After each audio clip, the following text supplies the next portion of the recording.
Hi guys and welcome to this, the paper 2 from the Northern Hemisphere 2022 work solutions or suggested solutions. These are my suggested solutions. Goodness, I hope I don't make any mistakes. If I do, please let me know below.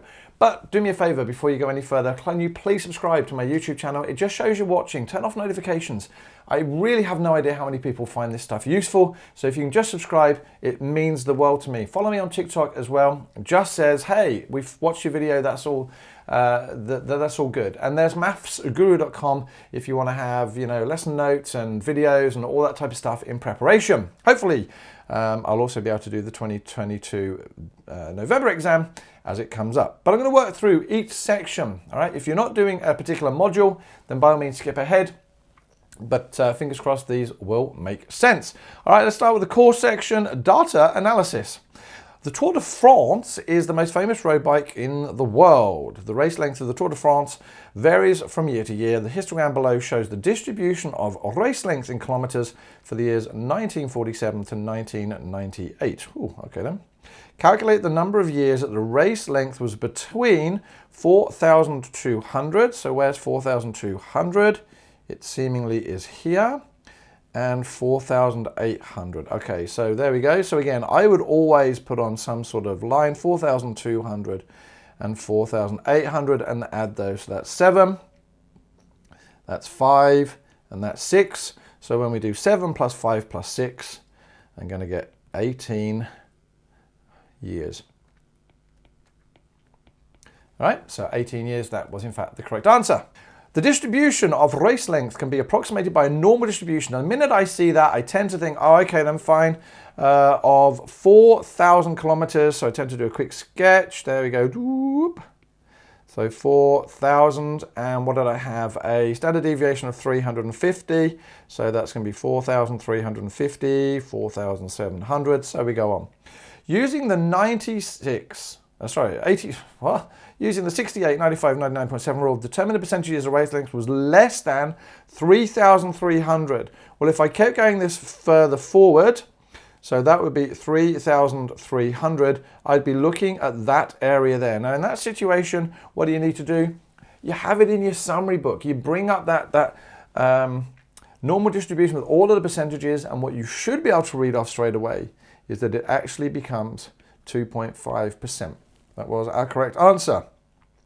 The ages of the riders in the Tour de France are also approximately normally distributed. Recent surveys showed that 16% of the riders were under 25.5 years. So again, here is my normal distribution.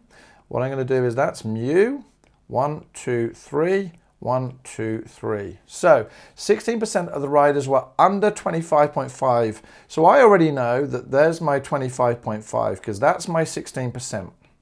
So I can write 25.5 there.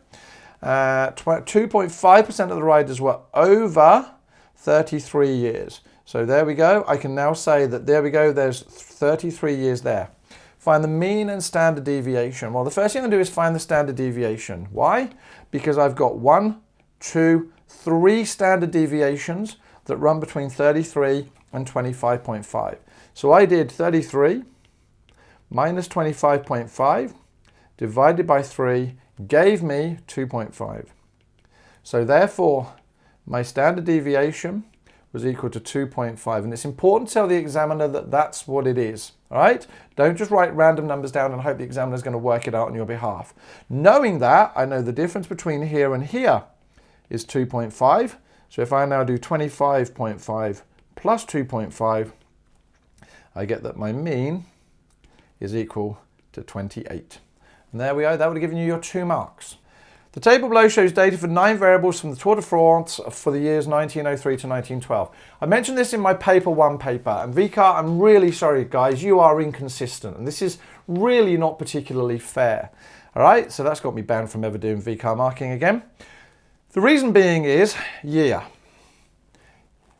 It is categorical. According to VCAA, for some strange reason, it's going to be a categorical variable, unless they state otherwise, and that's where it's inconsistent. Right? So many times we use year along time series data, which would make it numerical, yada, yada, yada. In fact, I think last year's paper exactly did that. So this is what we're talking about. It's inconsistent. I'm so sorry, guys. There's nothing really I can say other than that. But I think what you need to realize, or what we're probably going to say, particularly for my school, is that year is categorical unless it's on a time series chart or VCAA tell you otherwise. So the table below shows 9 variables. The question actually says write down the number of categorical variables in this list. Well, if we now assume that year is categorical, winner is categorical, and country is categorical, the rest of those actually all turn out to be numerical. And so in which case the answer that VCAA wanted, and I'll be honest with you, it's not what I got, was actually 3. And all right, and that was year, winner, and county. Determine for the period of years 1903 to 1912 the median number of stages. So the median number of stages, here is my number of stages. It actually turns out they're actually in numerical order. So the median is the middle one. So what I tend to do there is say, how many have we got? We've got 1, 2, 3, 4, 5, 6, 7, 8, 9, 10. Add 1, 11, divide by 2 is 5.5. So we're looking between the 5th and the 6th number. So 1, 2, 3, 4. These are my 5th and 6th numbers. Halfway between them, well, they're both 14. So in which case 14 would be my correct answer here. The mean race length in kilometers. All right, so the mean race length in kilometers. Now, guys, I could put all of this information on a calculator, but hopefully you know how to find the mean. So in that situation, if we wanted the mean race length, I tend to highlight it so I don't get confused. When you added all of those together, you should get 41,290, and you will of course divide that by 10 because there were 10 numbers, and you will got 4,129 kilometers. Ka-ching. The correlation coefficient between the variables number of starters and number of finishers. And again, the number of starters and the number of finishers. Now, if you're going to try the correlation coefficient, you'd have to put that data into your calculator. Actually, let's do that. Right, I'm actually going to do this for you just to show how it works. I'm going to delete what I had there earlier. Sorry about my calculator probably being too small. Hopefully you can zoom in on the video. So let's fire one of those out. I tend to do add a list and spreadsheet. So what I'm going to do here is start. No, I'm not. I'm going to put it in the right place. Start. Let's delete that. Let's try that one again. Let's do start and finish. He says F-I-N-I-S-H. Now again, when I do this, I always say to my students, make sure you put those totals in first because you don't want to overwrite your data later or it may not even show up on the graph. So let's put these in. Now whenever I put a set of data in, I always scroll up just to make sure it makes sense. It looks sensible because I'd hate to have made a stupid mistake. So I've got 21, 27, 24, 14, 33, 36. 55, 41, 28, and 41. So there we go, just scrolling up very quickly to make sure it all makes sense. It does. Now the thing about the correlation coefficient, just to sort of go back to a previous exam that tried to trick people on this, is it actually doesn't matter whether you have the EV or the RV the wrong way around. For this one, it'll actually work it out for you. So believe it or not, for the correlation coefficient, it's just a measure of how far away the points are away from the linear regression line. So I'm going to go menu, statistics, stat calculations. It's 2 variable statistics. My X list, I'm just going to do start. My Y list is going to be finish, although you could always say that it actually makes sense to do that and click on OK. Let's scroll down. Has it got my R value in here? There we go. There's my R value of 0.895 or 0.896, correct to 3 decimal places. So I'm going to write in here 0.896. And again, the number of students that I know who cannot round to decimal places and significant figures is terrifying. You must please make sure that when you get into your exam, you highlight the order of accuracy or the degree of accuracy and make sure you know how to do that. In 1904, Henry Cornet won the Tour de France with a total time of 96.098889 hours, right? This time rounded to 5 significant figures. And again, when you're rounded to significant figures, you start counting from the first non-zero number. So in that situation, 9 is my first significant figures, and then you just keep counting. So 1, 2, 3, 4, 5. So now I'm going to look at that 8 after the second 8 and say, does that change the 8 before? Absolutely it does. So I'm going to write 96.099. And believe it or not, 2 marks there for being able to round to decimal places and significant figures. A least squares line is to be fitted to the data, so the number of finishers can be predicted from the number of starters. Predicted. The equation of the least squares line is given by this. And again, making sure you understand what that means.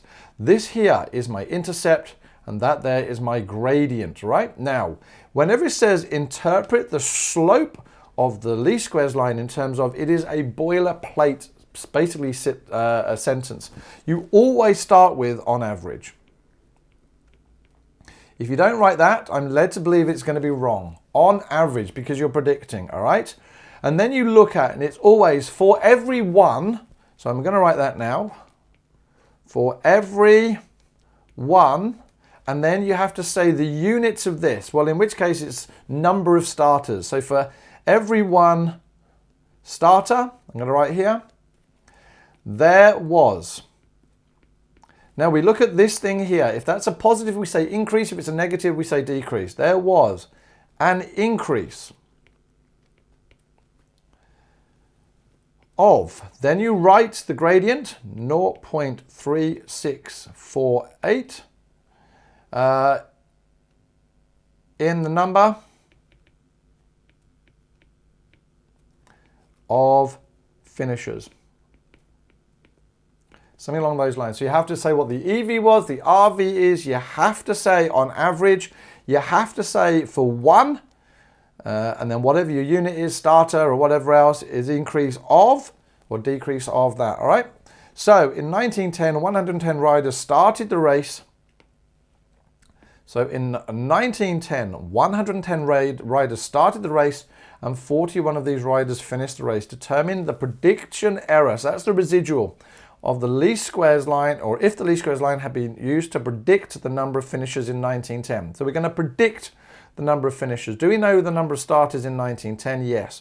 So my predicted numbers of starters is going to be minus 3.384 plus 0.3648 times by my number of starters, which gave me 110. So when I put that into my calculator, what came out was 36.744. Now my residual, he says moving this up because we don't need the information, my residual is given by my actual value minus my predicted value. Well, what is my actual value? Well, they told me the actual value was 41. So in that situation, we got 41 minus my predicted value of 36.744. Again, we put that into my calculator and out would come, well, a decimal value. But again, the question here said round your answer to the nearest whole number. So again, in my exam, I would have rounded that just to make sure. Then I rounded it to 4, which would have given you your 2 marks. The scatter plot below shows the average speed in kilometers per hour plotted against race length. All right, so we've got the average speed plotted against race length, okay? In kilometers for the winners of the Tour de France from 1947 to 1998. A least squares line is to be fitted to the scatter plot.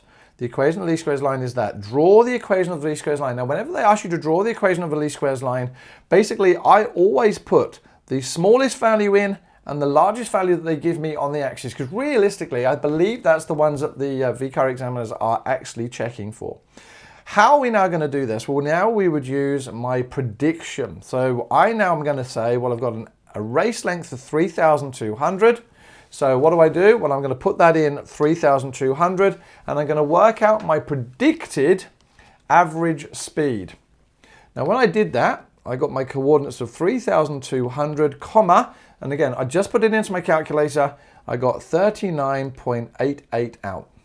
So that now means I can plot 39.88, which is going to be roughly speaking here. That is one of my points, and make it clear to the examiners where you've plotted that point. Then I'm going to put 5,000 into my least squares line, and I got out 32.689, or 32 point, what would that be, 7? So now I'm going to find where 32.7 was. So again, you've got a ruler. My eyesight is horrendous. What am I doing? So it's 32.2467. And because it now wants you to draw a least squares line, and you would have to use your ruler. Again, I cannot believe the number of people who draw these things without a ruler. You'll get no marks. Draw it in pen, fairly sure no marks. Or at least if you draw it in pen and you stuff it up, you're not going to be able to delete it. So there we go. There is my least squares line. I probably wouldn't extend it outside the axes. The reason being is, well, they've given you axes to draw it in, but that will give you your 1 mark. If the race length is 4,400 kilometers, predict the average speed in kilometers per hour of the winner of the race. Now again, even if you couldn't do the first part, you can do this, because again, what are they telling you? The race length was 4,400. They want you to predict the average speed. So therefore, my average speed is going to be given by 52.689 minus 0.00400 times 4,400. And that is going to give me 35.1. And again, I've done all of this in my calculator. Hopefully you know how to put this in your calculator. But again, what did we notice? My level of accuracy said 1 decimal place. Now you're probably going to turn around and say, do I need to show all of this working out? No, not at all. You just need to show your answer. But I always show my working out here just to give you an indication of how useful it is. Is the prediction made in part B an interpolation or an extrapolation? So what do we have here? We had 4,400 kilometers was my race length. And if I look at my race length, 4,400 is here. It's inside my biggest data item, which is here, and my lowest data item, which was here. It's within those. So in which case it is interpolation.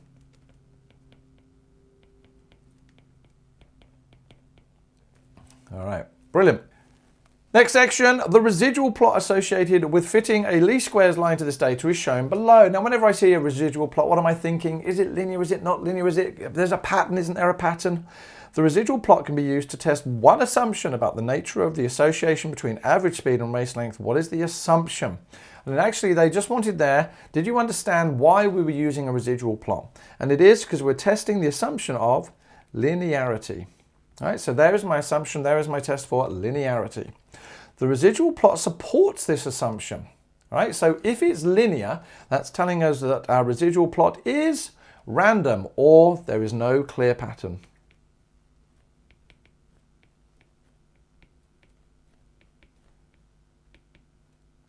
All right, the mean and standard deviation. There is one of these questions, I swear, every single year, and it's one that so many people lose the marks over, all right? So if you're using the Cambridge Essentials, if you're using the Cambridge series of textbooks, all right, it's in there. It's in something like 4A. It's right at the very beginning, right? But it sort of helps you find this answer. In 1971, the race length of the Tour de France was 3,608 kilometers, and the average speed of the winner was that. Determine the standardized value. Actually, I disagree. Sorry, I've jumped ahead. I think it's coming a bit later. In 1971, the average race length of that was that, and the average speed was that. Determine the standardized value. Well, the standardized value, Z, is given by my X score, the actual value, minus the mean, divided by the standard deviation. So in this situation, what have we got? Determine the standard deviation of the average speed. So we want the average speed. They've actually given me too much working out. They're trying to trick me. So the average speed was 38.084. I'm going to take away from that the mean of the average speed. And again, don't misread that. That's this value here, 36.101.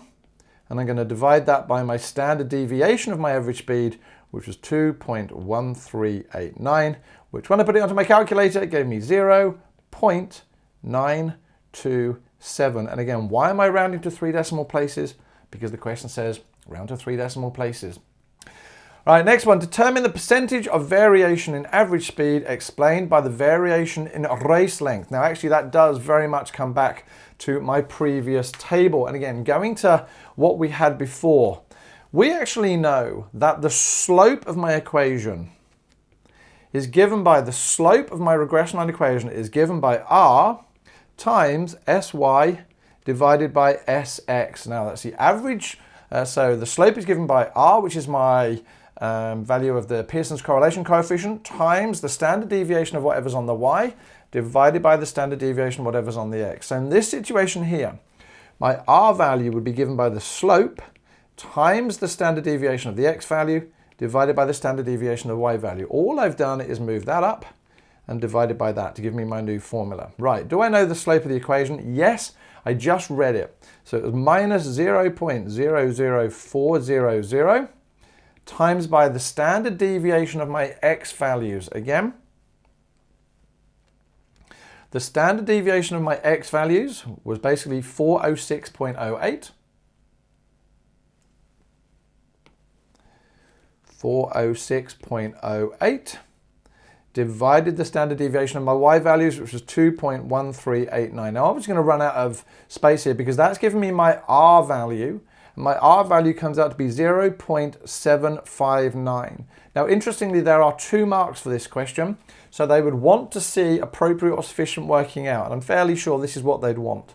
So therefore, in that situation, if my r value is that, my r squared value, I would put that into my calculator and would give me 0.5767.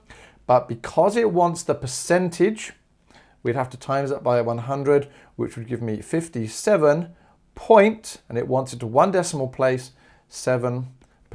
Again, that will give you your 2 marks. Whew, a lot of working out for that, yo. Question number 4, the average speed of the winner in kilometers per hour of the Tour de France for the years 2008 is displayed in the time series plot below. Now, again, I've never seen them ever do a vertical box plot before. And again, it was really interesting. Use the time series plot to construct a vertical box plot to show the distribution of the average speed of the winners. It has no outliers. Draw the vertical box plot in the box provided. Okay, so first thing is we got to work out for a box plot, what do we need to know? My lowest value, my highest value, my median value, my upper quartile and my lower quartile. Well, the first thing I know is there is my smallest value. So let's highlight that. There's my smallest value. There is my largest value. Where is my median going to be? Well, we want median going vertical. And how many points are there? How many did it say there were? We don't know. 1, 2, 3, 4, 5, 6, 7, 8, 9, 10, 11. So my middle value is going to be 11 plus 1, 12, 6. So I want the 6th data item up. 1, 2, 3, 4, 5, 6. There we go. There is my middle data item vertical. So that's my median. So there's my min. There's my max. There's my median. How do I find my lowest quartile? Well, again, I can split each of my data in half. So I've got my data items here, or I'm just going to work out where my, lowest quartile is, I don't do that at all. I don't know what I'm talking about there. I'm going to try and find my, so how many data items have I got here? I'm thinking out loud now because I had, how many did I have? 1, 2, 3, 4, 5, 6, 7, 8, 9, 10, 11. So I have 11 data items, plus 1 gave me 12, divided by 2 gave me 6. So I've got 5 data items on the left, or 5 data items below that, 5 data items above. 1, 2, 3, 4, 5. Well, half of that, add 1 is 6. So on the third highest, 1, 2, 3. So there we go. This one here is going to be my lower quartile. And then we want 3 down from the top. 1, 2, 3. That one there is going to be my upper quartile. Right, so what do I do now? So there's my highest value. Here is my lowest value. Here is my median. So again, the VCAA are absolutely going to check that you've drawn straight lines in exactly the right places. If not, you're going to lose the mark. Right? Not average, not sort of around where it needs to be, where it exactly needs to be. Right? Unfortunately, VCAA are here to sort of knock you marks off if you don't do it accurately, because there are a lot of people who are wanting to get 50s out of this. Now, mine is going to be as rough as, because I obviously am trying to draw this in electricity. But there we go. Theoretically speaking, or hopefully actually speaking, that would be my answer for part A. Use 7 median smoothing to smooth the time series plot below. Mark the smooth values with crosses. Now again, I always like to have 2 pieces of paper here so that I can get my values correct. So first things first, I want to do 7 median smoothing. So 1, 2, 3, 4, 5, 6, 7 are going to be my points. There's 3 on the left, so I'm actually going to be centered around that point first. So I'm actually going to, there's my point there. Right, so that's where it's going to be centered horizontally, but where's it going to be centered vertically? Well, I want 7 median smoothing, so that's, I want the 4th point up every single time. 1, 2, 3, 4. Right, so again, if I look at this, I've got 1, 2, 3, 4. No, actually it's going to be my 3rd point up every time, isn't it? Because I've got 7. 1, 2, 3, 4. No, it's going to be the fourth one up. 1, 2, 3, 4. So that means that that is going to be my point there. So drawing that across as accurately as I can. There we go. There's my first point. I'm going to rub this off. I'm now going to center here. So I'm looking at my fourth highest of which points? 1, 2, 3, 4, 5, 6, 7. So I'm looking at these points here.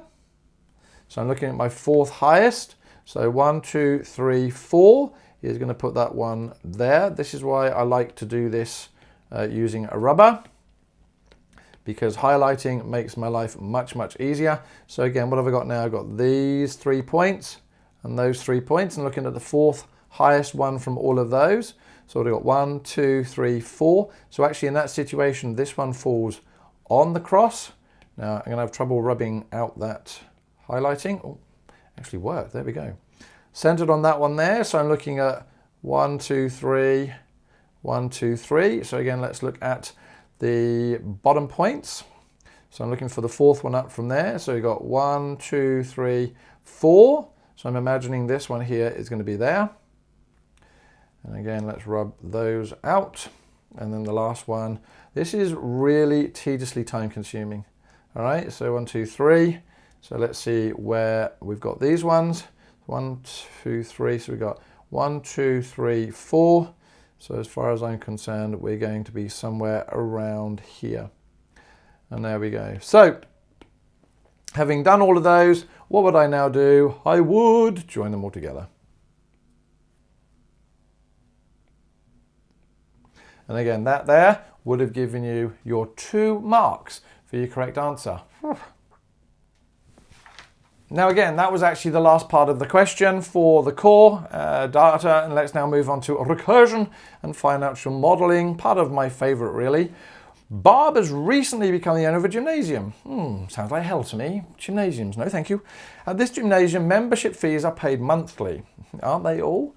Let BN be the total value of the membership fees in dollars received by Barb N months after she took ownership of the gymnasium. The recurrent relationship says, so it says, B0, that's my start amount. To get to my next term, take some value of multiplier by my previous term. The total value of membership fees received after 1 month is 5,800. Show that R equals. Now, what they're saying is here, we know that B1.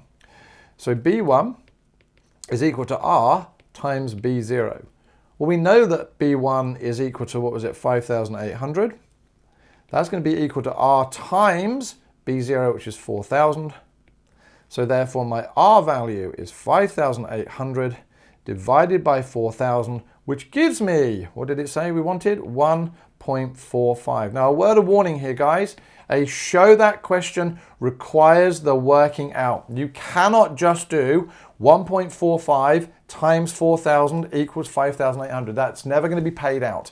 All right? You have to do the division of 5,800. You're going to turn around and say that's splitting hairs. I'm going to turn around and say, don't be rude. I don't have much hair as it is. It's just the way it is. All right? VCAA don't pay out marks as easily as you think they would. You have to earn them.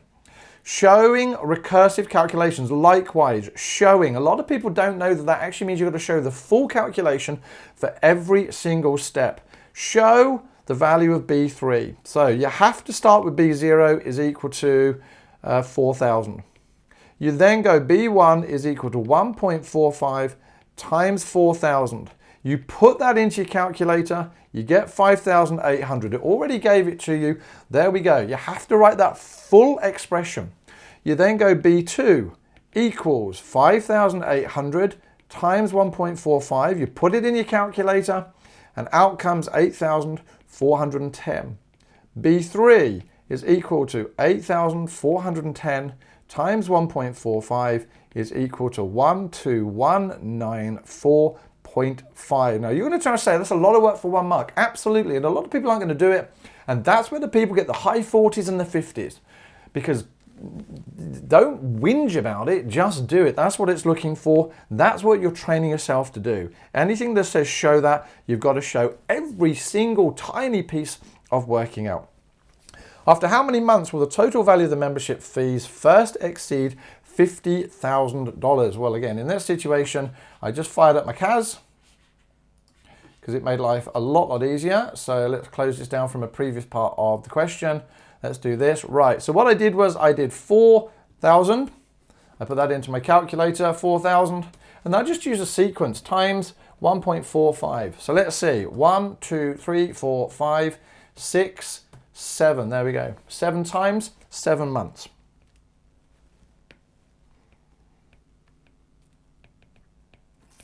Now, a lot of people say to me, why do I always write the units? Practice, old age. Theoretically speaking, you don't need to. If they tell you if the question says after how many months, it's inferred that you're going to write your answer in months. But again, I don't leave anything to caution here. VCAA are tricky. All right, question number 6. Barb drives a company car that she bought for $50,000. She depreciates the value of the car by 20 cents for each kilometer she's traveled. On the graph below, plot 4 points. Now it says plot, right? That's just dots. Plot 4 points that represent the value of the car after Barb travels 20,000, 40,000, 60,000, and 80,000 kilometers. So what I did there was, again, fired up my calculator, and I said, well, how much is she going to lose? So 20, 1, 2, 3. I'm going to multiply that by 20 cents, and that gives me $4,000. So each 20,000 kilometers, she's going to lose 4,000 kilometers. Now, again, you've got to be careful here with the scale. Each of these scales is actually worth 2,000. So 2 of these dots are going to be, or 2 of these little ticks is the 4,000. So the first one I'm going to do, move down 2. All right, so again, maybe make it nice and big with an X. The next one I'm going to move down another 2. The next one I'm going to move down another 2. And 80,000, I'm going to move down another 2. And again, you have to put these points on exactly, because if you don't, VCAA aren't going to give you the mark, all right? It's not just a case of put them roughly speaking where you are. Let's turn off my calculator again. I always keep forgetting to do this. Complete the rule below that gives the value of the car seat in dollars after n kilometers have been traveled. Right, so because this is a rule, the first box here is always your start amount, all right? So that's going to be, how much did she pay for the car? $50,000. Now, VCAA have suddenly become very cute by leaving that as a plus there, because it's there to trick you. It is depreciating, so all that's a plus there, it's got to be a minus inside. And because N stands for each kilometer, and they've told me it's depreciating by 20 cents per kilometer, that's actually going to be 0.2. Again, so many people get tripped up here because they go, oh, hold on a moment, oh, I'm so confused, and just put the 0.2, but it isn't. They're looking for that minus sign, and you get 1 mark for both of those correct. Barb travels 20,000 kilometers in the car each year. The value of the car could also be considered to be depreciating at a flat rate. What annual percentage flat rate would it be? Well, we've already worked out from a previous part of the question that it's actually losing $4,000 a year. Now, if we ever want to work out our flat rate, you take the amount it's depreciated in the first year and divide it by how much it cost in that first year. So again, in that situation, it's 50,000. Turn it into a percentage. And again, I'm not going to do that in my calculator because you guys hopefully can put that in. And you would end up with 8% as my annual flat rate percentage. Barb took out a reducing loan. Oh, another amortization question. I love these. Barb took out, I know, I'm so sorry. I need a life. Have you subscribed yet to my YouTube channel? Have you followed me on TikTok? Please, guys, just lets me know you're watching. Barb took out a reducing balance loan of $800,000 to pay for renovations to her gym. Interest is calculated quarterly, and Barb makes quarterly repayments. 4 lines of the amortization table for Barb's loan are shown here. Now, generally speaking, always just take a little look at the interest and the balance. I'm sure I'm going to work it. There we go. See, every single time, because weirdly, this is the one that lots of further math students just can't do. This is the one you should put in your summary book. Have an example of an amortization table, and then just copy in what I'm about to tell you. Show that the annual interest rate is, well, to work out our interest rate, you take the interest from 1 month and you divide it by the balance from the previous one. So the first thing I'm going to do is I'm going to do 6680 divided by 800, 123, and I'm going to times that by 100 because that's going to give me a rate, or that's going to give me an interest rate. Now, when I do that on my calculator, what I actually end up with is 0.83 5%. Well, hold on a moment. That's not 3.34, is it? No, because that's the interest rate per line of this. And what did they tell you each of these were? They were quarterly repayments. So if I now want to work out my year, this is per quarter, times it by 4 will give me 3.34%. And again, because it's a show that question, you would have to show all of that working out to get that 1 mark. Okay, right. How many years will it take Bob to fully repay the loan? This I couldn't do in my head. This one I had to use the financial solver. So menu 8.1. Let's see what happens. How many years will it take? Right, well, N is what we're going to try and find. Do I know my yearly interest rate? 3.34%. How much did she borrow? 800, 1, 2, 3. And again, it's positive because we got money. We like money. What did I say there? The payment was 12,000. So it's minus because we're paying. We don't like paying money. Makes me sad. 148.8. My future value is 0 because we're repaying it. My payments per year are 4 because I'm compounding quarterly and I'm paying quarterly. So now let's work out what my N is. Now in that situation there, I'm going to take 96 payments, not 95, 96. So I've got 96 payments. I keep writing in there. 96 payments, and I've got to divide that by 4. Why have I got to divide it by 4? Because it says how many years. That's 96 payments. I'm making 4 per year. Divide that is going to give me 24 years, which again is my correct answer. All right, let Vn be the balance of the loan after n quarters. We'll write a recurrence relationship in terms of. Now we're doing this quarter per quarter per quarter. So the first thing is when we write a recurrence relationship, we always have to have V0. And in that situation, it's 800,000. Comma, put the comma. V of n plus 1 is the next one. If you don't use the right letters, if you use, I don't know, T or N or P or whatever else, you get no marks because they've actually told you it's got to be with the letters V. Right, how do we get to this next? Well, we need our interest rate. Well, what was our interest rate per quarter? Well, if I scroll up, I found out my interest rate per quarter was given by 0.835%. So if I divide that by 100 and then add 1, I'm going to get 1.00835. Multiply that by V of m, and then I'm going to subtract 12148.80. Why? Because that's my payment. So again, to get to my next payment, multiply my previous payment by its interest, and then take away the payment, or sorry, try that one again. To get my next balance, take my previous balance, add on the interest, and take away the repayment. And that would be worth 2 marks, 1 mark probably for this, 1 mark probably for that. And again, I can't say with certainty, but that's probably where I would give my 2 marks. All right, now moving on to the last part of this question. What do we have here? Question 8, 2 marks. Barb's invested $225,000 in an annuity. All right, so annuity is like a big piggy bank. I pay in a load of money, then I live off the interest. The recurrence relationship is given by this. Well, yes, that's the amount she's invested. This is important because it's my interest, and that is how much she's receiving each month. After 10 years of receiving regular payments from the annuity, Barb lowers the monthly payment figure to $1,200 in order to extend the length of the annuity. The final monthly payment is going to be less than $1,200. How much is she going to get? Right, well, the first thing I need to do, because I'm going to use my financial solver, is work out what this is as a yearly interest rate. So as far as my calculator, let's do one of those. Right, so what have we got? We've got 1.0045. I'm going to minus 1 from that. Now that gives me my decimal monthly interest rate. I'm going to times that by 12 because that's going to give me my decimal yearly interest rate, and I'm going to times that by 100 to get it actually into a percentage. So therefore I now know my percentage is given by 5.4%.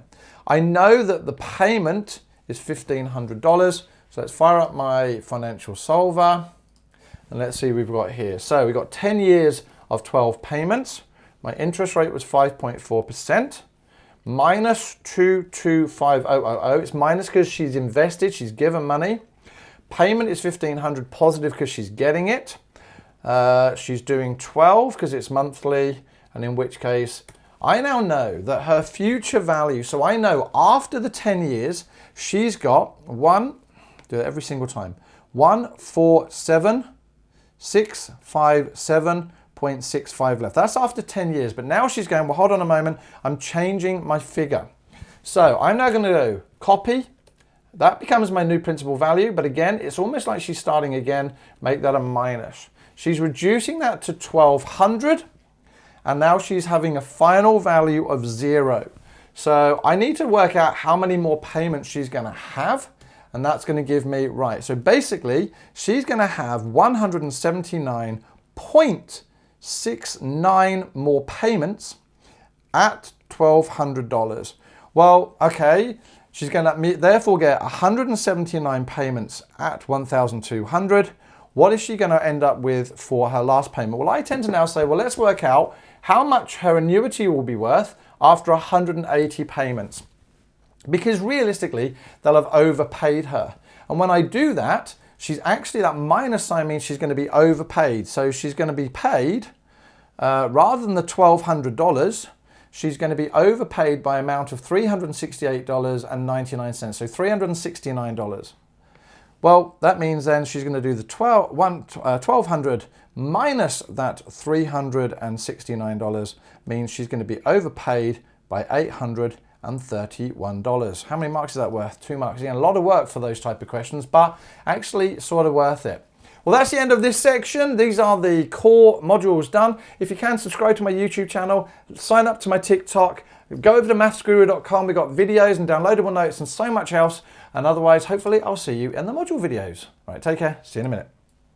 Okay, so now moving on to our Matrices module, and I'll work through each of the modules in turn. So if you're not doing Matrices, skip this one. All right, so question number 1. A retirement village has a cinema on site for its residents.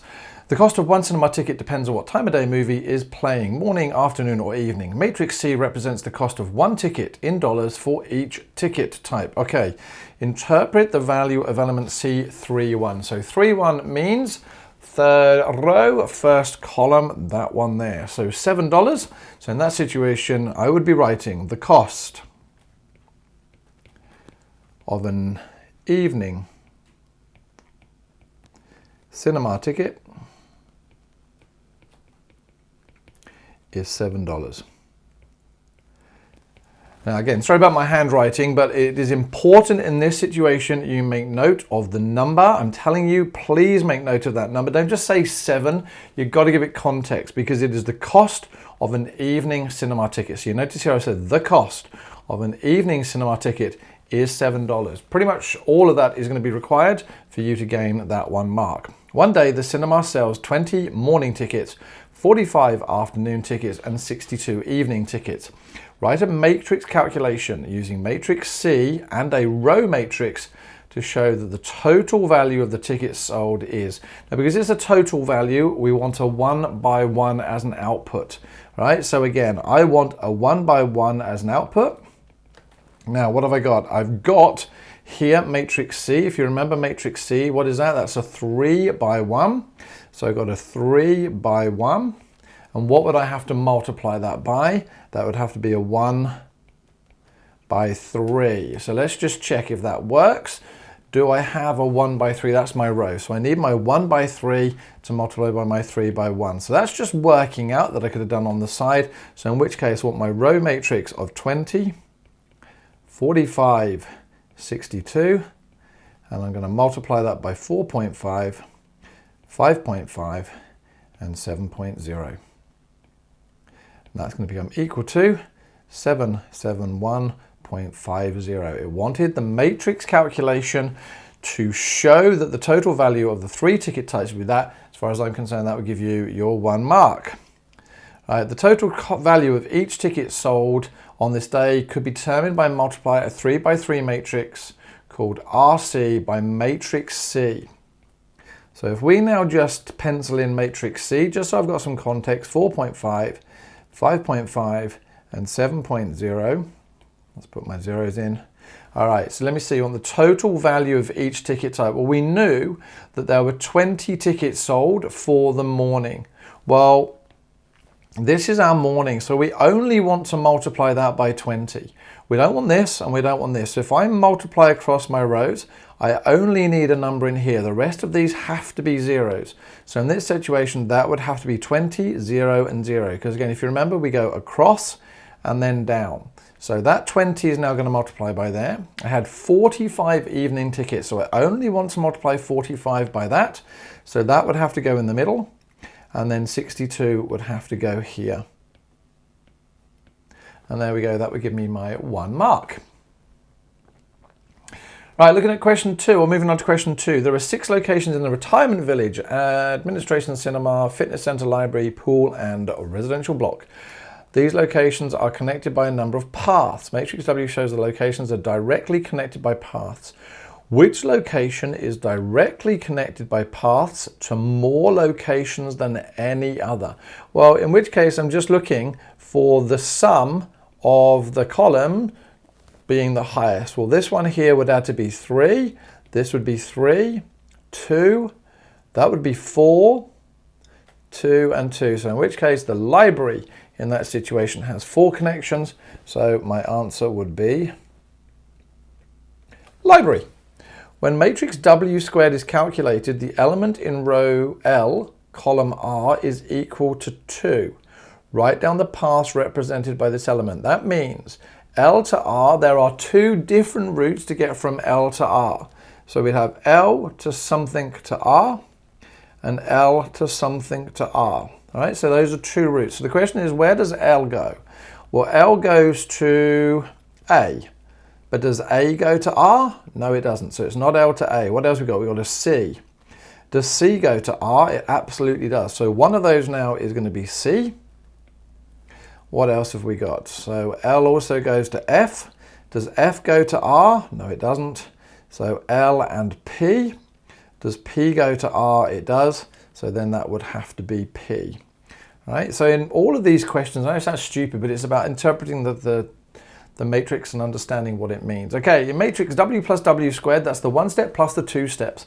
The values in row F, column R, and row R, column F are both zeros. All right, so we've got a 0 there and we've got a 0 there. What does that mean?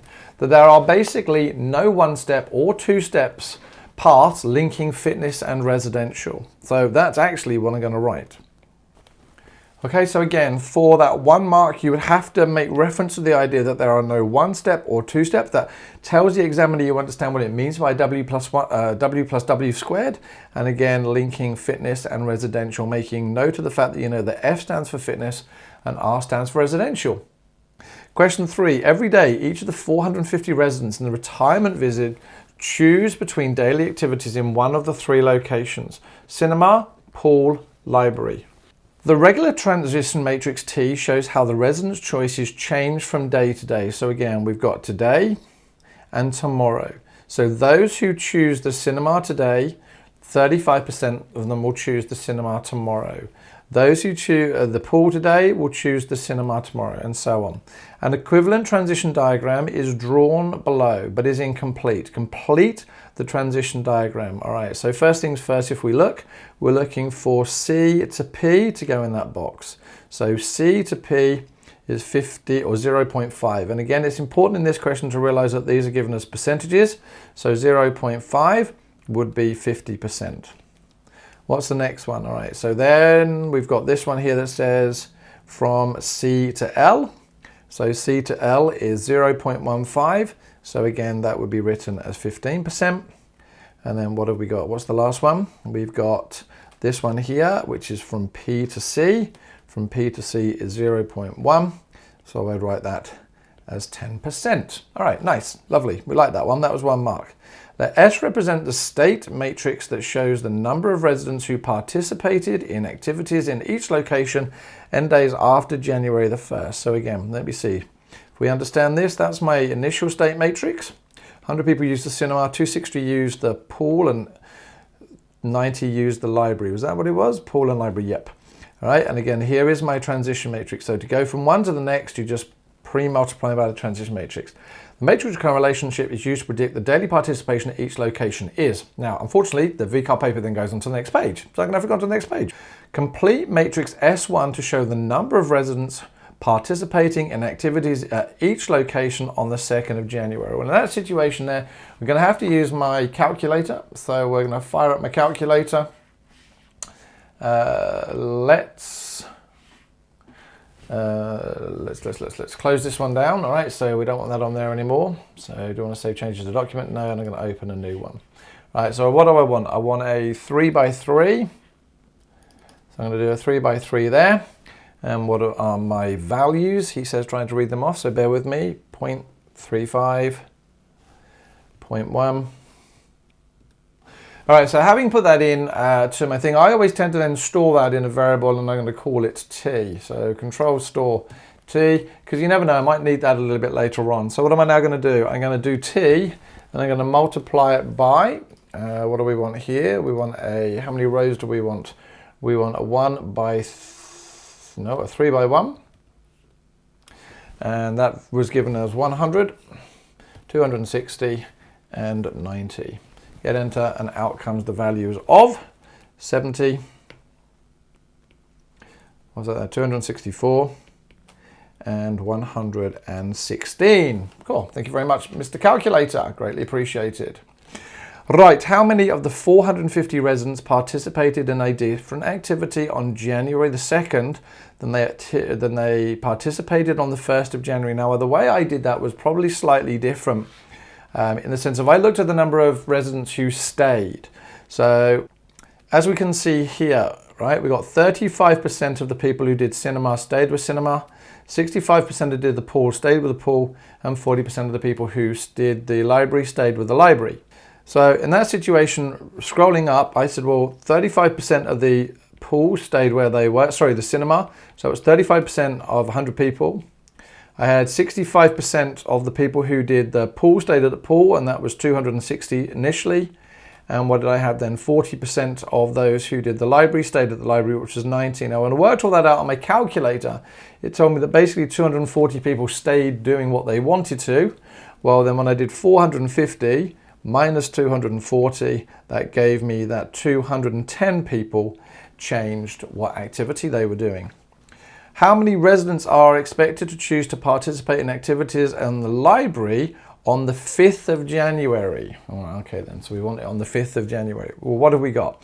So that initial state matrix was on the 1st of January. So the 2nd, 3rd, 4th, 5th of January. And the reason I'm doing my fingers like that is because basically what I now want to do is I want to raise t to the power of 4. All right, so I can use my transition matrix because that's effectively what I'm going to be doing, and multiplying it over and over and over again. All right, so in that situation, we wanted the library. Which number was my library? Well, that will be this third number here. So, he says highlighting 2 rows. So 125 would be my value. So in which case we would want 125 for 1 mark.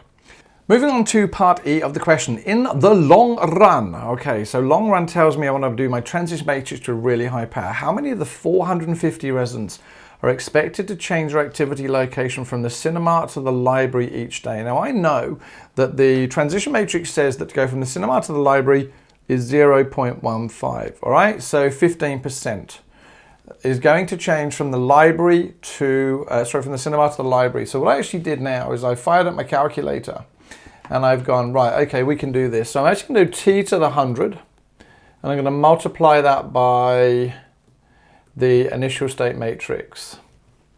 And when I do that, what I get is 60 people in the cinema. So again, this first value here is the number of people who are expected to use the cinema each day. This one here is the pool and then the library. So if I now look that I'm actually then looking at 15% of that 60, so I want 0.515 times 60, actually gives me 9. So 9 people will be expected in the long term to change day on day. All right, so that's one way of doing it. There may be other ways to work this out, but again, that's pretty much the way I did it. Looking at part F of this question, I personally don't know if I am misreading this or if it's less complicated than I thought, but basically it says the highlights I've got from the question are basically the 450 residents are allowed to invite family members to the cinema. This line here says the number of residents and family member who attend the cinema on the 1st of March was 100. It then goes on to say the number of residents at the pool was, the number of residents at the library was, and it says, this next line here, the number of family members attending the cinema each day remains constant. how many people are expected to attend the cinema on the 3rd of March? Well, as far as I'm concerned, if there were 100 on the 1st of March and it says the number of family members attended the cinema each day remain constant, how many people are expected to attend the cinema on the 3rd of March? Well, whatever family members went to the cinema on the first day must be the same as the last day. So in this situation, I'm just going to say 100. Now, again, if I've misread the question, by all means, please let me know in the comments below. But I don't know. That question to me seems a bit silly and not as hard, or maybe I'm just misreading it. But anyway, that's the end of this particular module. Let's move on to the next. Okay, now networks and decision mathematics. If you haven't already done so, please like me and subscribe on YouTube and follow me on TikTok if you can. That'd be greatly appreciated. It just means I know that people are watching. All right, so question 1, 3 students. Who have we got here? We've got Marley, Bo and Casey are working on a group project at school. There are 4 roles to be allocated: facilitator, scribe, presenter and timekeeper. The bipartite graph below illustrates the role that each student in the group could take. Each student will have at least 1 role. Okie dokie, here we go. Which student must be allocated the role of scribe? Well, basically Bo is the only person who seemingly can do the scribe, and so I would suggest Bo would be my correct answer. The teacher asks a 4th student, Dar, to join the group. Dar says she can perform any role except a facilitator. Add Dar's potential roles. Well, if she can't do a facilitator, she can do timekeeper. So let's do an arrow there. They can do presenter. Again, let's actually just drag that down to where it's supposed to be. With this one, let me do the same. Yep. And likewise, we then need to do scribe. Let's do one back to scribe. There we go. And an arrow on there. So Dar has the ability to do scribe, presenter and timekeeper. Each of the 4 students will be given 1 role. Dar is given the role of the presenter. What role could Casey be given? All right then, well. So if Dar has been given the role of the presenter, Bo has to be the scribe. So let's see. What I tend to do then when I do these is cross off what can't be done. So the presenter's already gone.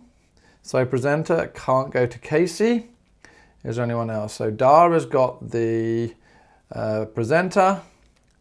Sorry, so can't do the timekeeper. Casey could theoretically then do the timekeeper or the facilitator. But as the scribe has also gone, Amalia would have to be the facilitator, which would effectively leave Casey as our timekeeper. And from what I understand, timekeeper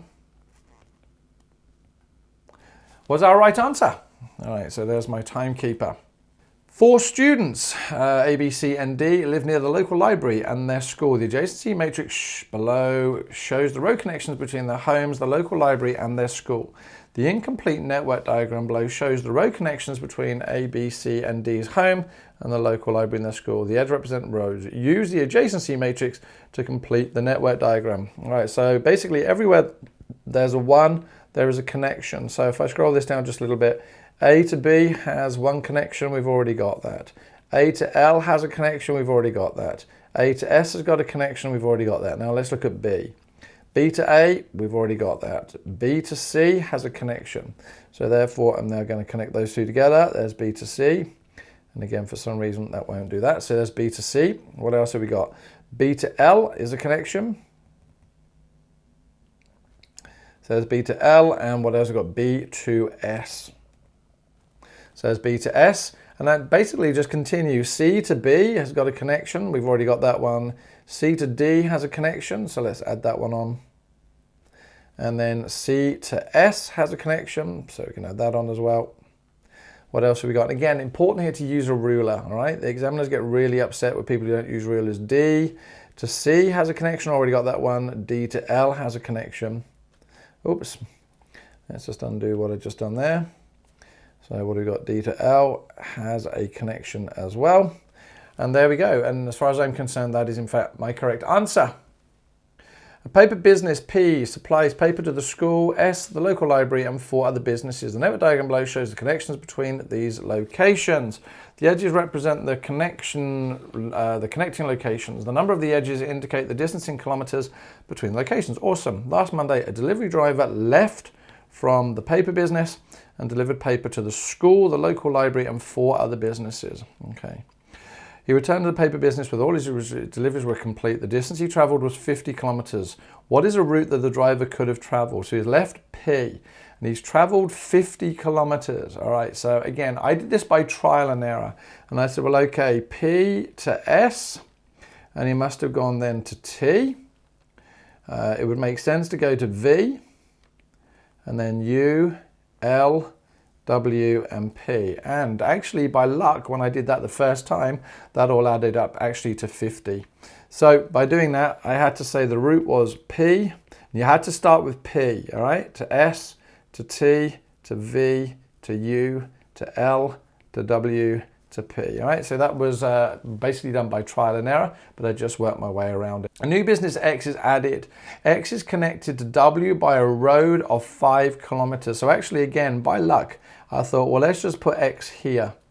All right, let's move that up a moment. So X to W, there was a straight line. Again, let's just use my mouse or my keyboard to do that. So that was 5. What else did we have? Second road, which is a distance of 3, connects X to V. So there we go, we're going to do X to V, and that's 3 kilometers. And a third road, a distance of 2 kilometers, X to L.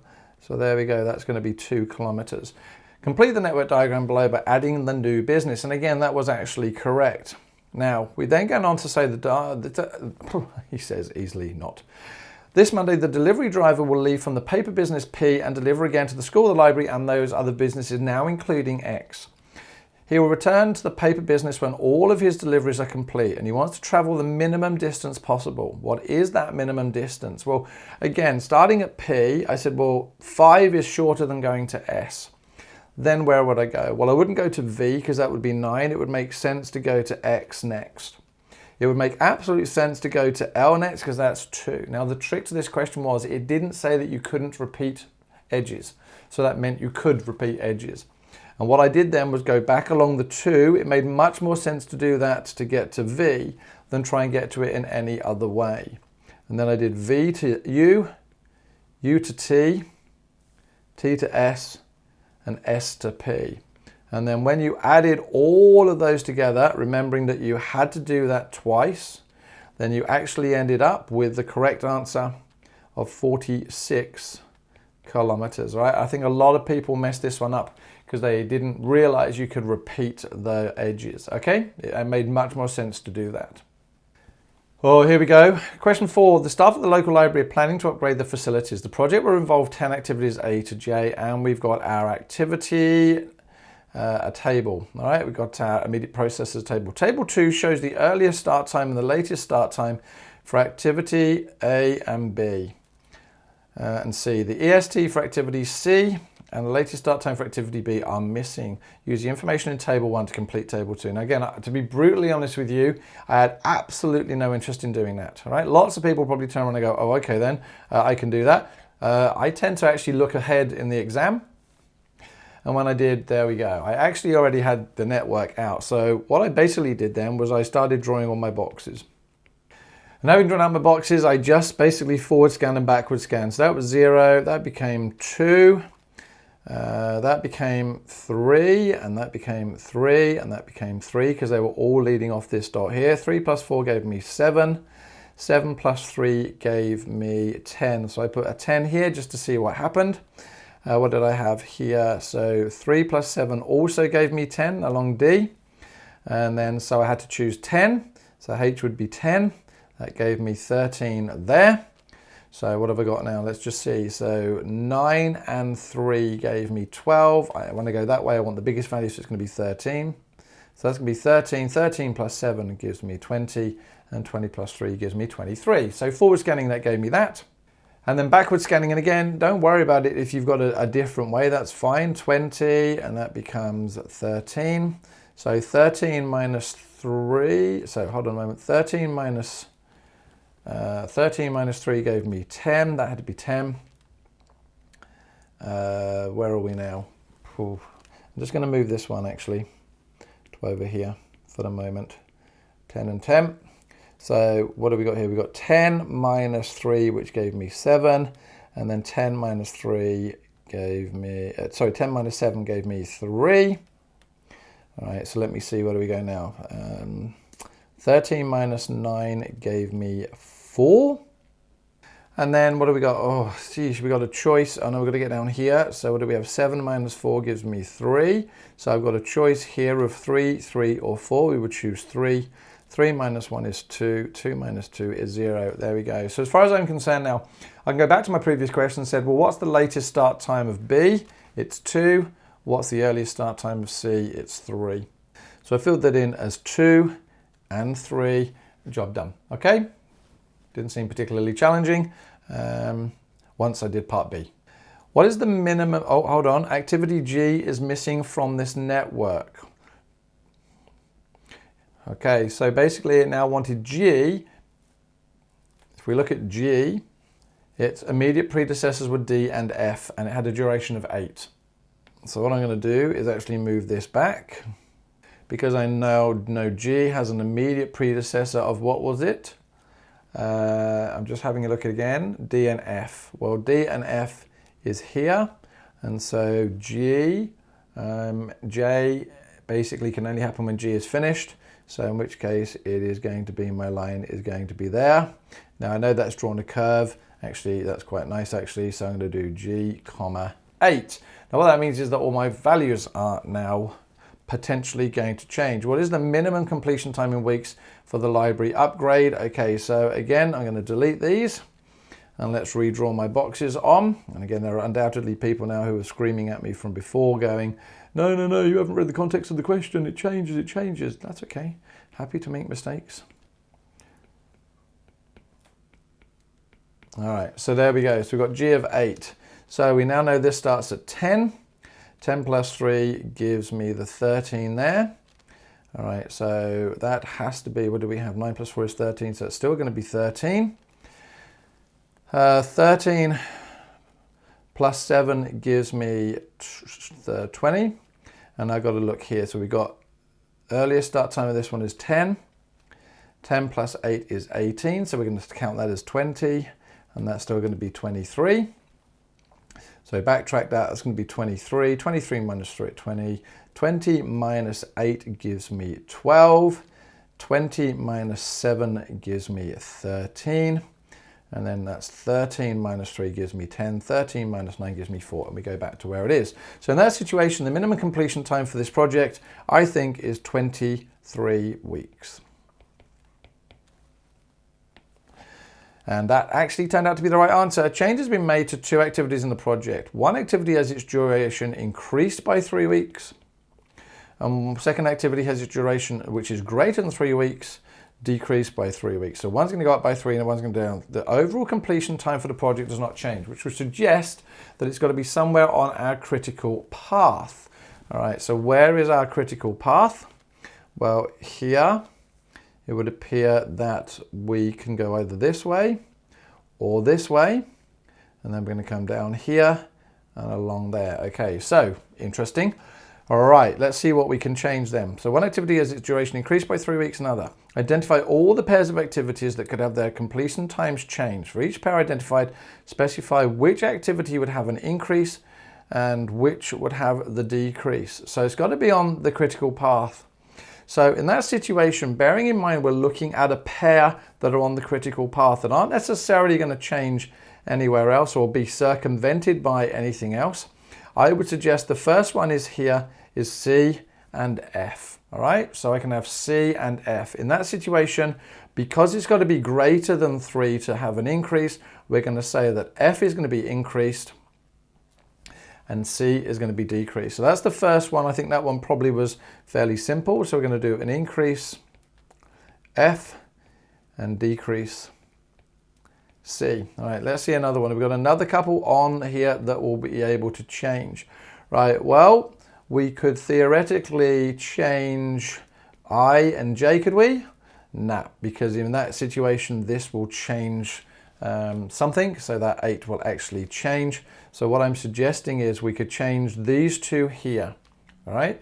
Because if I change this here to 3 and leave that at 3, then suddenly this would become my dominant path on my critical path, and in which case we wouldn't want that to happen. So it's got to be H and L. We've got to change those two so that it doesn't affect and allow G to come into play.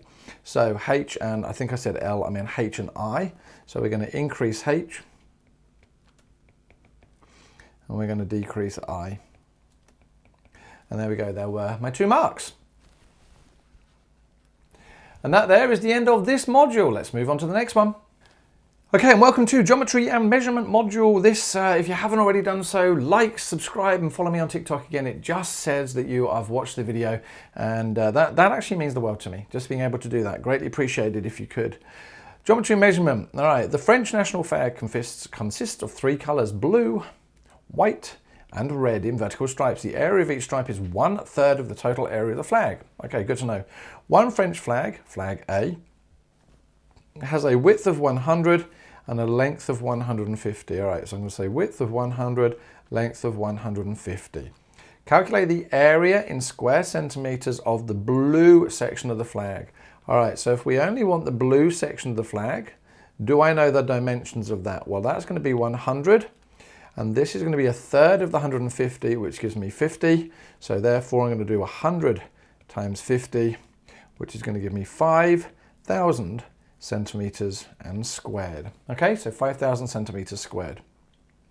The width and length of the French flag are in the ratio of 2 to 3, right? So the width to the ratio is 2 to 3. A second flag, French flag B, has a length of 60. So I've got 2 to 3. Now that's my width and that's my length. The second French flag has a length of 60. So there is 60. Calculate the width. And again, what I'm trying to do is, so how have I gone from 3 to 60? What calculation have I done? Well, 3 to 60, I think I've obviously times by 20. All right, so if I times by 20 on one side, I have to times by 20 on the other. So 2 times 20 is going to give me 40. And so therefore my width is equal to 40 centimeters. Flag A and B are similar figures. Flag A is an enlargement of flag B. The length of flag A is 150. All right, so what I did here was I just did a quick diagram. So there's length 150 and flag B is what, 60. Calculate the linear scale factor used to enlarge the length of flag B to the length of flag A. All right, so B to A. So we're going from B to A, which means we take A, which is 150, divide it by B, which is 60. And again, if I put that onto my calculator, I get my scale factor of 2.5. Question 2. The French island of Saint-Pierre is located at a latitude of 47 degrees north and a longitude of 56 degrees west. Assume that the radius of Earth is 6,400. Write a calculation that shows that the radius of the small circle of the Earth at latitude 47 degrees north is that. Round your answer. So what I tend to do when I do these type of questions is effectively I just draw an arc. Because I know the radius is 6,400. Now what they've told me is it's 47 degrees north, and I tend to do a dot there, and I now know that this angle here is 47 degrees. And because they want my small circle, we're actually looking for this distance here. They want that little distance there, and I'm going to call it R. Now how do we find this? Well, again, we use the idea that firstly, these lines here are parallel, which means that that angle there is 47 degrees. So I've got my R, I've got a line coming here from the center of my Earth to the edge. Oh, hold on a moment, that's a radius. So that's 6400. That there is 47 degrees. That's my little value of R, and so we can use trigonometry. Because what do we know? We've got, this is my adjacent, and that is my hypotenuse, so I can use cos.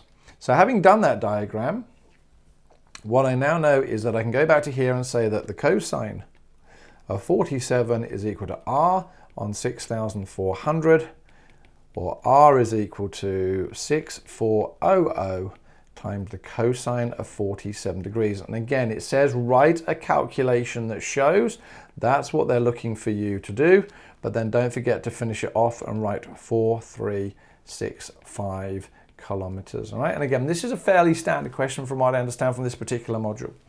The French city of Bourges is located at latitude 47 degrees north and longitude 2 degrees east. Find the shortest small circle distance between Saint-Pierre and Bourges. Now again, what I tended to do there is I tend to say, well, okay, if we look at now, we're going to get a small circle. We know the radius of this was given in the previous question as 4, 3, 6, 5.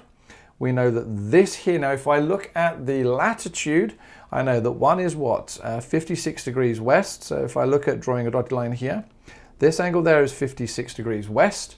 And what did I have? The other one, I had Bourges is 2 degrees east. So that's 2 degrees, which means the sum total of those is now going to be 58 degrees. I know that that's 4, 3, 6, 5. And so what am I trying to do now? I'm trying to find my arc length. So trying to find my arc length, which is that length there. Well, I've got that basically fraction of a circle. So I've got 58 degrees. So I can say I've got 58 divided by 360. That's what fraction of a full circle I've got. And I know that the circumference of a circle, all right? And again, this is just part of a bigger circle which has a circumference. So this little bit here, circumference of a circle is 2 times pi times the radius. Well, I know the radius is 4, 3, 6, 5. And again, not going to do this on my calculator, guys, because hopefully you could be able to put that into your calculator yourself. But that worked out to be 4419 kilometers. And again, be very careful here because it said to the nearest kilometer. Always look for those accuracies. To celebrate France's National Day, Saint-Pierre is hosting a carnival. The carnival is held in a field. The shape of the field is comprised of a semicircle and an equilateral triangle. Now again, equilateral triangle comes important in the next part, right? But it has a side length of 20 meters, 20 meters, and that means it will be 20 meters as well. Calculate the perimeter in meters. Well, the perimeter is the distance all the way around the outside. So I know I've got 20 here and 20 here. So the first thing I can do is write down 20 plus. And what do I have? Well, I've got a semicircle, which is effectively half a circle. And I know the circumference of a circle is 2 times pi times my radius. And so the circumference of a semicircle would be half that. So in which case I would do 2 times pi times radius divided by 2, which just gives me pi times my radius. Do I know the radius of this? Oh, well, I know the total length because it's equilateral is 20, which tells me the radius of that is just 10. So if I add on to that pi times 10, and again, putting that into my calculator, out comes 71.42 meters. And again, it wants my accuracy to 2 decimal places. Calculate the total area in square meters of the field. All right, so again, we want the total area of in square meters of the field. So first things first, I know that this here is a semicircle, and that's got a radius of it's got an area of half a full circle. So I know the area of a circle is pi times radius squared, which I'm going to divide by 2. And then I'm going to add on the area of this triangle. Now, the easiest way to do this triangle is we know that because it's equilateral, that angle there is 60 degrees. So I'm going to use, I'm going to use a half AB sine C. So I'm going to use a half times A times B times the sine of C. And if you remember what all of these are, then that makes life a bit easier. So firstly, we know the radius of my semicircle was 10, so it becomes pi times 10 squared on 2 plus a half times, now A and B are the side lengths on either side of the angle. So because we know that this is 20 and that is 20, so I know that A and B are both 20, so that's 20 times the sine of the angle in between them, which was 60 degrees. And again, putting that into my calculator, hopefully you guys will know that, and also make sure your calculator's in the right mode, yeah? So putting that into my calculator gave 330.28 square meters. And again, because the question says to 2 decimal places, make sure you round to 2 decimal places. This part of the question really had me thinking, all right? It really got quite annoying after a while because I'm like, huh? But the trick of it was, again, to realize that it was an equilateral triangle. Right, so we got to find the area of the shaded section. How do we do that? Well, the first thing is they told me that the distance, that A and B were the midpoints. So I know that this distance here, he says, what am I going to do? How do I do this? This distance here is half of the full distance. And that was 20, so that's 10, and that's also 10. Happy with that so far? Okay. It would be really helpful if we could find the distance between AB, but we can. We know that this angle here is 60, and that angle there is exactly the same. So that's 60 degrees as well. So this angle here is 60, that angle there is 60. That means that that angle there is also 60. Well, in which case it's an equilateral triangle, which means all the sides are the same length. So before I go any further, I now have a rectangle where I know that that side length there is 10. Oh, okay then. So what do I do now? Well, I know that this length here must be 10. That whole length there is 20, which means that if I do 20 minus 10, that's going to give me 10, which means that these two sections here must be 5 each. So that's 5, and that's 5 there. Now, why is this important to me? Because realistically speaking, what I need to do is find the height of this there. How am I going to do that? Well, if I know that this side here is 10, and that side there is 5, I have a right angle triangle where that's 5, and that is 10. And therefore we can find out the length of this one here by saying that it is equal to 10 squared minus 5 squared. All right, so it's just using Pythagoras' theorem. Right, well, in which case I can now find the area, because I know the height of this is given by the square root of 10 squared minus 5 squared. I know the length of that is 10, so in which case I'm now going to say that my area is going to be equal to 10 lots of the square root of 10 squared minus 5 squared. Again, I'm putting that in my calculator, and out came 86.6 square meters. All right. Now, interestingly, VCAA, your solutions say they're 86.6 meters. That might need to be updated to meter squared because it wanted the area. And again, don't forget here it says round to 1 decimal place. Now, moving on to question number 4, celebrations for France's National Day are being held at 3 locations in Saint-Pierre: the National Museum, the Heritage Museum, and the Cathedral. The relative locations of the National Museum, the Heritage Building, and the Cathedral are shown below. Thank you for drawing the diagram, great. The distance between the National Museum and the Heritage Museum is, all right, so the National Museum and the Heritage Museum, is it going to let me draw a straight line? It is 453 meters. The distance between the National Museum and the Cathedral, so the distance between those two, 630 meters. Why am I thinking this is going to be a cosine question? The Heritage Building is on a bearing of 52 degrees from the National Museum. Oh, okay, so we now have a north line here. So that one there is 52 degrees, I think. Is that right? So the Heritage Building, nope. So let's rub that out. This whole angle here is 52 degrees.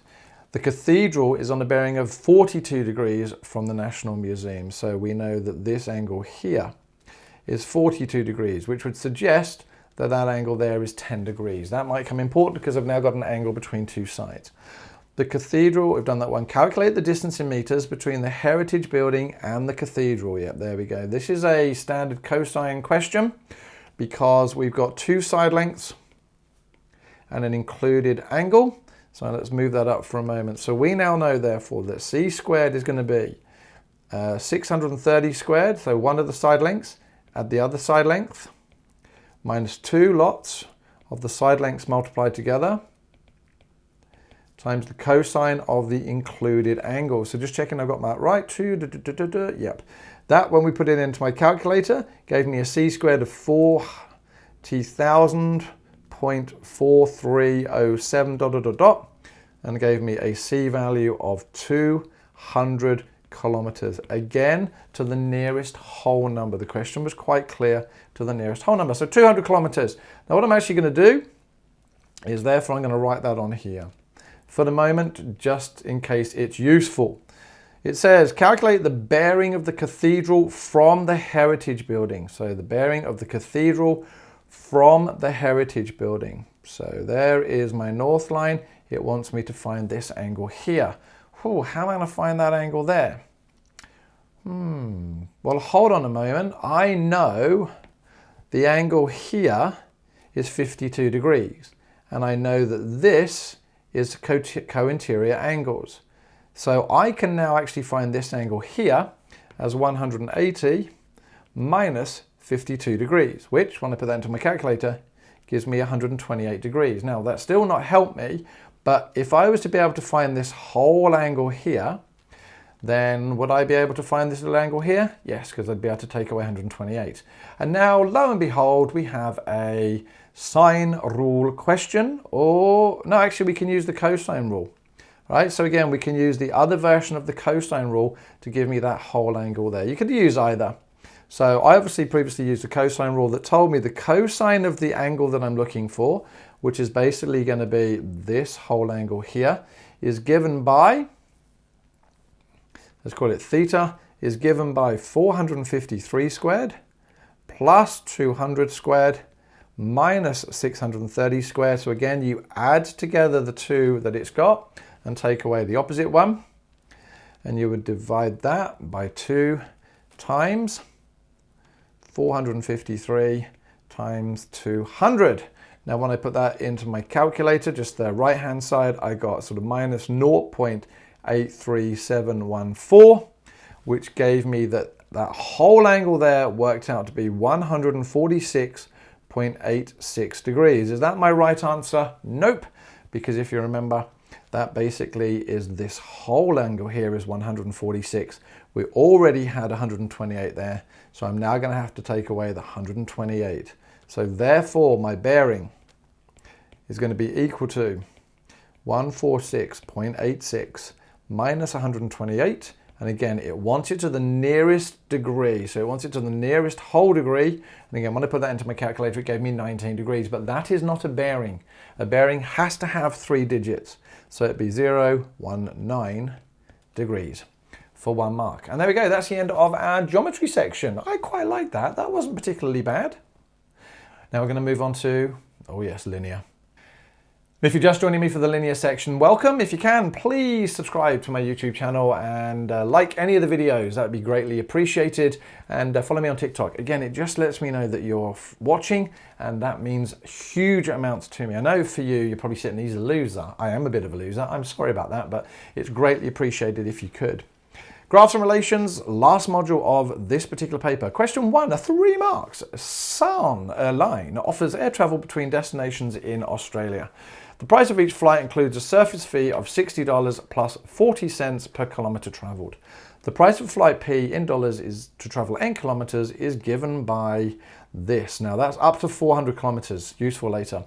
What is the price in dollars of a 250 kilometers flight? Well, they're giving you 250 kilometers. They're giving you the value of n. So in that situation, the price is going to be 60 plus 0.4 times 250. And when you put that into your calculator, out comes $160. 1 mark. Ka-ching. The price of a flight for distances between 400 and 600 is capped at $220. And therefore we get this. Now again, trying to read this is important. What that says is, this is the price between 0 and 400 kilometers. This is the price from 400 kilometers or above 400 kilometers to 600 kilometers. The graph below shows the price of a flight against distance traveled for that. Complete the graph by adding the price of a flight against distance. Well, in this situation here, I know that for no distance traveled, where n is 0, my graph is going to start at 60. So when n equals 0, I'm going to start at 60. We've already got a piece here that told us that for 250 kilometers, it was $160. So 250 kilometers, let's go up to $160. I do a kiss.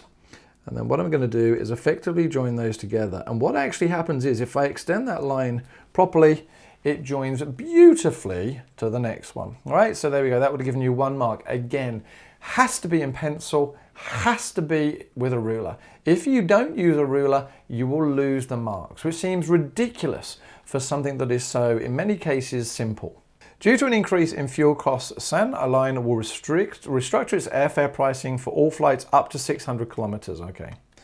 It will now charge $159 for a 200 kilometers flight, $285 for a 500 kilometer flight. The new price to travel n kilometers is of the form, find the values of A and B. Now, actually what they're giving you here is they're giving you a set of coordinates. And so when we've got a set of coordinates, we can find the gradient, we can find the equation of the line. So first things first, people got tricked here by doing the coordinates the wrong way around. So the coordinates were 200, 159. The reason it was 200 first is that's my distance. The x values first, that was my distance. And what was the other coordinate value then? 500, 285. So the first thing I'm going to do is I'm going to find my value of b, which is my gradient. So we know that my gradient is given by y2 minus y1 on x2 minus x1. So y2 is 285 minus y1 159 divided by 500 minus 200. And again, when you put that into your calculator, out came 0.42. Now again, this is still my working out, but I can now write here that b is equal to 0.42.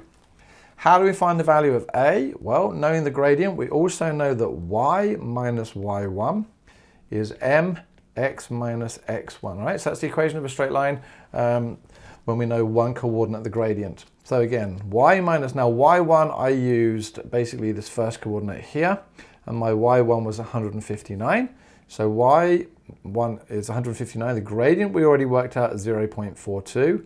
X minus x1, well, because I've used that as my y1, I have to use 200 there, which when I multiply that all out and sort of do a bit of simplification, I get 0.42x plus 75. So in which case, just comparing it there, my value of a, which is the number, would be 75. And so a is equal to 75 for 1 mark. And again, there may well be other ways of doing this. Off the top of my head, I can't think of one, but if you do know one, put it in the comments below. If you're on YouTube, love to learn. Staff at Centerline regularly check the noise levels of their aircraft engines. The sound intensity of an engine from one of the planes is measured. Table 1 displays the relationship between sound intensity in watts per square meter and distance in meters. Complete the calculations below to show that the relationship between sound intensity and distance from the engine is not linear. If it was linear, it would have exactly the same gradient. So this minus this divided by that minus that would have to be this minus this divided by that divided by that. And that's effectively what they're asking. Do you realize that we're really here just looking for you to check the gradient? So in which case I would have done, oops, he says writing, I don't know why I've done that, writing 56.25 minus 144 and 40 minus 25. And again, there are a number of those you could have used. You could have also done, 36 minus 56.25 and 50 on 40, or you could have done 50, you could have used those values. It doesn't actually matter. The examiner would have accepted any of those. Table 2 is used to construct the graph of sound intensity against 1 on distance squared as shown.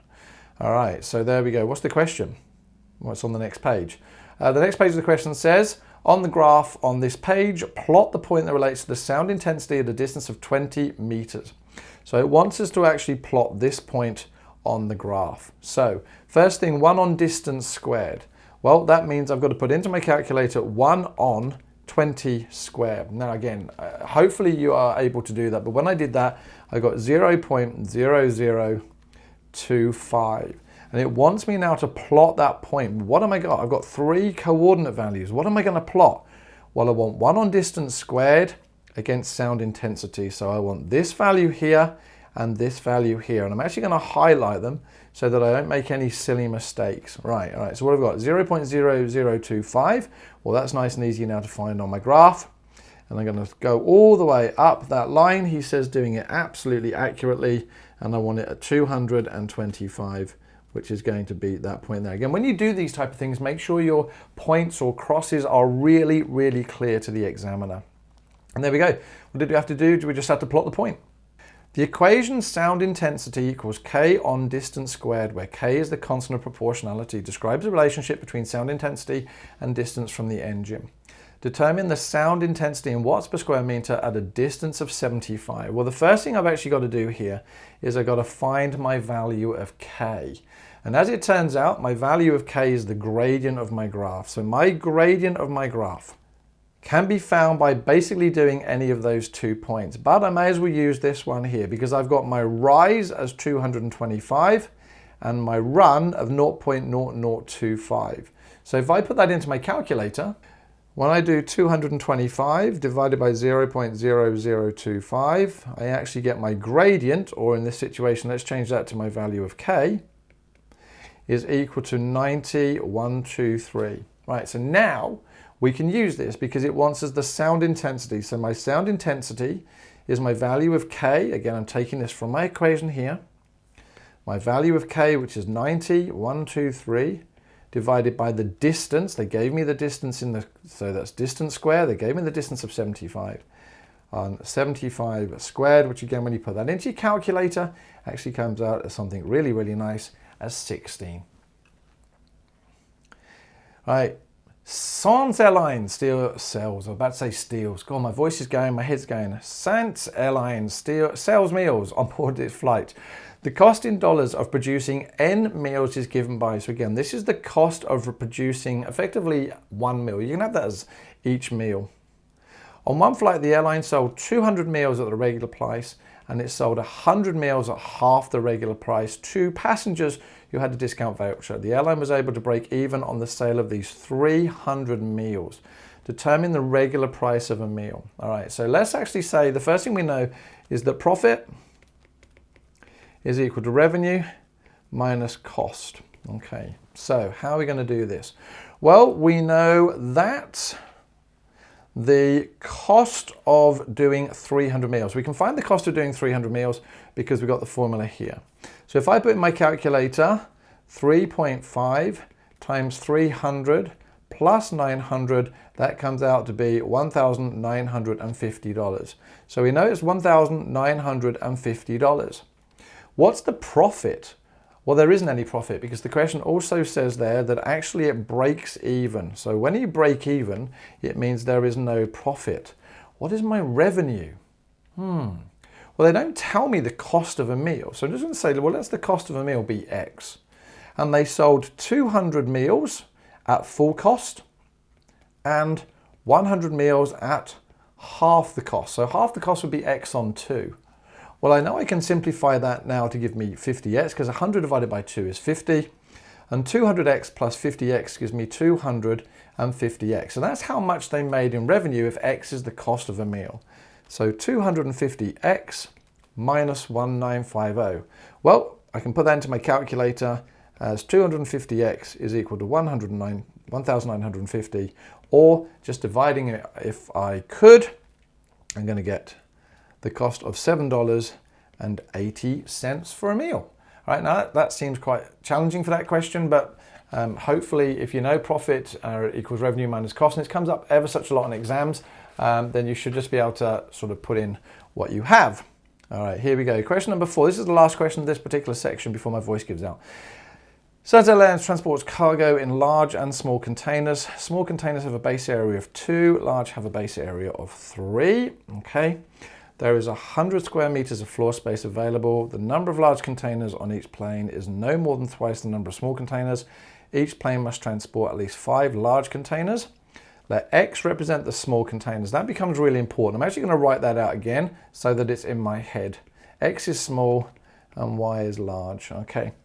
These are the constraints. The fourth constraint is represented by the inequality. X is less than or equal to 40. Explain the meaning of this fourth constraint. Well, X has got small. Right, so what it means is the number, right, so the number of small containers must not exceed 40. And again, you could have written that in a number of ways, you know, is less than or equal to 40 or what have you. But it's basically important that you just understand what the X means and can you write that in a sentence. That was 1 mark. The graph below shows the feasible region shaded that satisfies the 4 inequalities. If 15 large containers are transported, find the minimum and maximum number of small containers that could be transported with us. So we now know Y is actually going to be 15. So my small container is, so basically what I'm going to do now is I'm going to draw a horizontal line through there. And that's really what we're looking for. So we're looking for this value here, that's the minimum number. And that value there, that's the maximum number. Now, how do we find this? Well, actually, when I did this, I went back to the equations.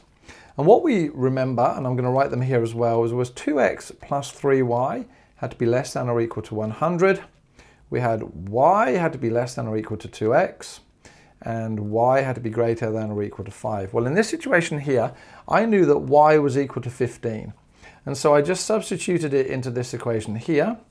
So that gave me that 15 was less than or equal to 2x. Divide both sides by x gave me 7.5.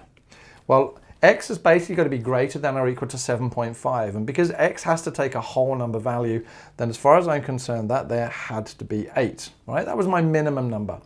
My maximum number basically came from, well, this line here, which is that equation, 2x plus 3y is less than or equal to 100. Well, again, I know that y was equal to 15. So I said, well, 2x plus 3y is less than or equal to 100. I know that y is 15. So 2x's plus, well, 3y's would give me 45, is less than or equal to 100. Take away 45 from both sides, would give me 55. Divide both sides by 2 gives me, what's 55 divided by 2? 27 and a half. All right, so in that situation there, x has to be less than or equal to 27.5. So we're going to choose the one slightly lower than that, will give me a maximum number there of 27. Now, I'm fairly sure people would have tried to read that off the graph there. I don't know how successful that would have been, but it probably makes more sense to use the algebra. San line charges 150 to transport each small container and 200 to transport each large container. Determine the maximum revenue per flight that can be made from transporting cargo. All right, so I know my objective function. Is that what it's called? I haven't taught this module for years, by the way, but is given by 150 to transport x and 200 to transport each large container as y. So I know I want to get y on its own. 200y is equal to minus 150x plus z. So y becomes equal to minus 150x on 200 plus z on 200. Now the reason I'm doing this is because I know that this then is the gradient of my objective function. So that gives me my gradient. So I'm looking for a gradient of minus 3/4. Now when I scroll up here, minus 3/4. Now what does that actually mean that I'm looking for? So I'm going to try and do here. So minus 3/4 is going to slope down. So every 3 up, it's going to go 4 across. So 15 is divisible by 3.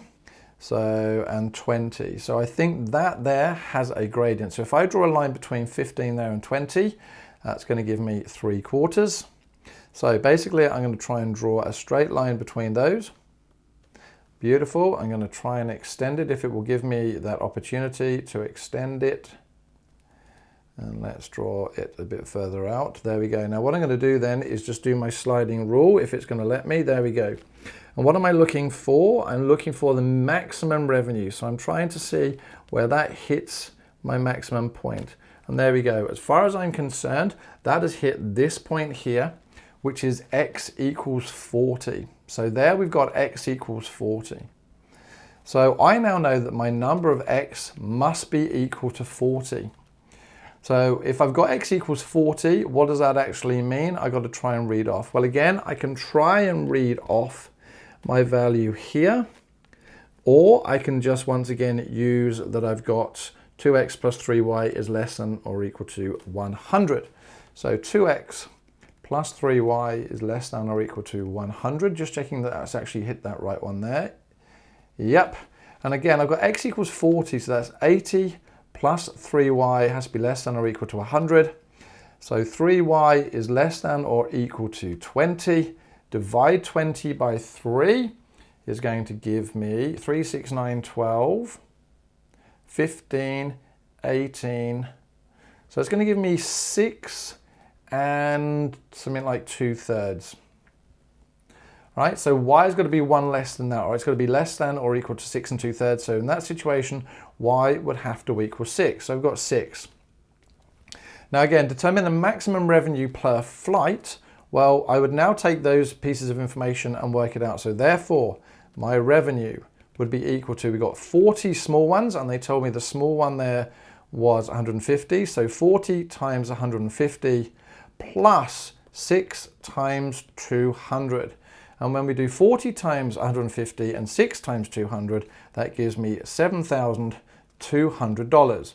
Now, I looked in the VCAA suggested solutions and they said $7,300. Now, I'm hoping that that is a typo because I cannot for the life of me get 7,300. All right, so I'm going to leave it at 7,200. If you disagree, please let me know by leaving a comment below and I'll have a go at re-recording this video. But otherwise, I'm done. Thanks very much for watching. Please like my videos, subscribe if you can, follow me on TikTok, just to let me know that someone out there has actually watched this video. All right, I'll see you again in other VCAA videos.